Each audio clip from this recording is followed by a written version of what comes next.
Let's head over now to Aaron Derfel from the Montreal Gazette. His latest piece in the paper is titled "Quebec Drops U.S. Firm for Province-Wide Rollout of Electronic Medical Records." In the piece, the Quebec government fearing ballooning cost with the U.S.-based company Epic Systems. Now, we do know the transition to digital health records has gotten the go-ahead. It will happen, but let's get the full details here. Aaron Derfel's on the line. Aaron, thanks for coming back on. Good morning, Elias. And, of course, the Quebec government has already responded to your piece. But first things first, let's get to your reporting. What have you reported on the subject? Well, first of all, just to clarify, the Quebec government has not responded to my piece. Santé Quebec. Yes, Santé Quebec. Yeah, which is different, and that actually raises a bigger issue. But to the main point here, Christian Frissette, the premier, she gave the green light to the rollout of these two pilot projects in the North Montreal and in the Mauricie and Centre Quebec regions for digital health records.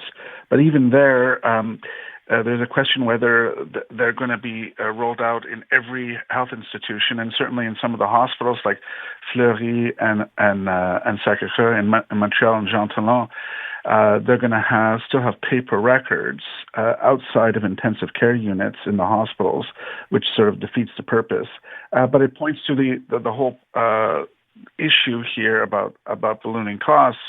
Even these pilot projects, the cost overrun was about $135 million. It now is $402 million, and that's why I wrote the story about the rollout, because I was told by very high-ranking sources that the government has already abandoned the idea of using Epic Systems, the software firm in the U.S. responsible for the electronic records, to roll that out province-wide, because the cost will be like $3 billion, much higher than initially expected. Let's talk about why that's such a big deal here, right? So Epic Systems, this U.S. firm, other jurisdictions use Epic Systems. Why is it such a big deal? And then I guess we got to talk about the alternatives here. If you're not going to use Epic Systems, what are you going to do? Let's talk about that. Okay, so with Epic Systems, if you look at the experience in Alberta, it took longer to roll out. It was announced in 2016 and rolled out finally it finished at the end of 2024, and it cost $1.6 billion in a province that has half of our infrastructure, and so there were steep learning curves. It takes a while to adjust. Ontario has partial Epic systems. Of course, the challenge in Quebec is made even more difficult because this is a French-speaking province largely, so the terms have to be translated. I presume that a lot of that's already been done for the pilot projects.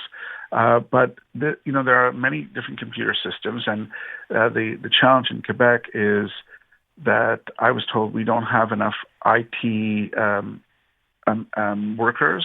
And we don't have the mature IT infrastructure. You'll recall the infamous stories about the fax machines still being used.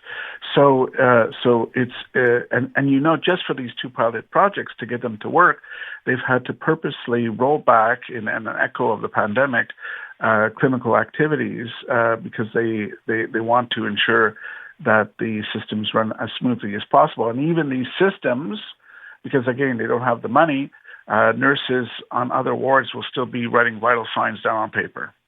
Mm-hmm. So when you were talking about the alternatives, there is something going on in the Eastern Townships. And right here in Montreal is a Made in Quebec solution at the Jewish General Hospital, where it's being funded entirely through donations. People like Shopify president in Montreal, or Harley Finkelstein, has donated $500,000. And in that system, every patient room that has a vital signs monitor, and not just the ICU, it will be uploaded to the computer network. So it's not a foregone conclusion that there should be only one, that Epic Systems in the U.S. should have a monopoly over this. And then finally, there's this concern about digital sovereignty.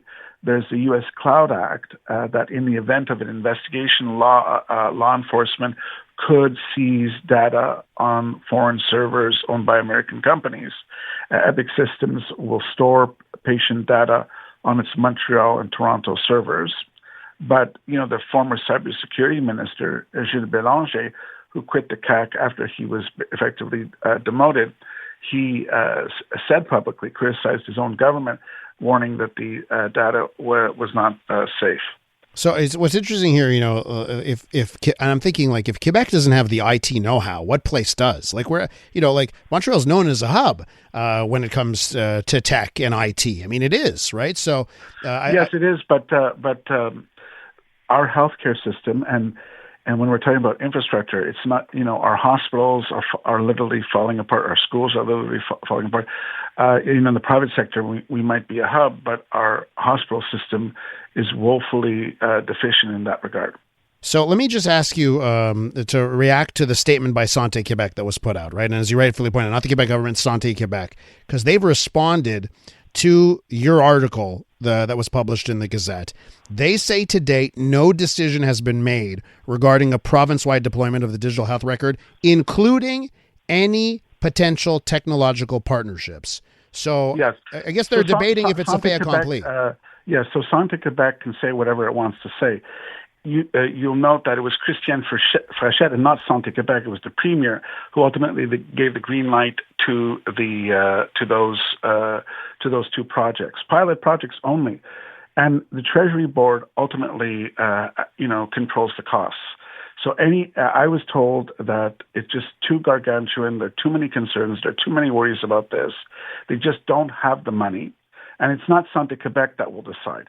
Santé Québec also said, I reported that a province-wide rollout would cost $3 billion. Santé Québec denied the figure. And then just a few hours after my reporting, Sonia Bélanger was on Radio-Canada because Radio-Canada followed my story.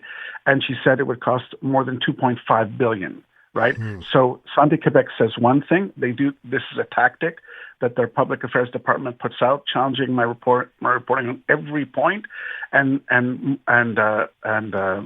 so I got a comment from them on Friday, and then after the story appears, they issue another statement, and so I'm used to this sort of thing by Santé Québec, which calls into question again this whole, when Santé Québec was created in December of 2024. People were saying, okay, this is a parallel bureaucracy in addition to the mammoth health ministry bureaucracy. It's a two-headed beast. Who is in control here?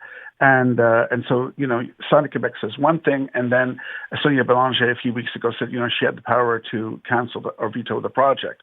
And so, that's what I have to contend with. I didn't contend with it previously when there was just one health ministry. And if I can make a parallel with an organization like Hydro-Québec.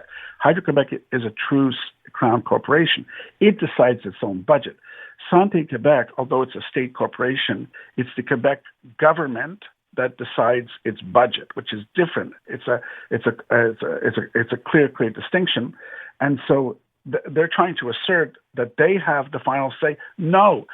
In the statement that they sent to you and they sent to me, they are saying that they have so unelected officials will decide on something that elected officials should decide on. I'm sorry, it doesn't work that way. And there'll be a lot of questions that remain to be answered as they roll out these pilot projects and then perhaps go with the full rollout. Aaron, listen, I'll direct everyone to the Gazette website to read your terrific reporting on this subject, and I want to thank you again for coming on. Okay, my pleasure. I'm Luke Wilson. Join me each week for Film Never Lies. Since retiring from the NFL, I've had a lot on my mind, and now I've got my own show. So if you're tired of lazy takes, if you want honest conversations, join us each week. Film Never Lies, available on all TSN platforms and the iHeartRadio app.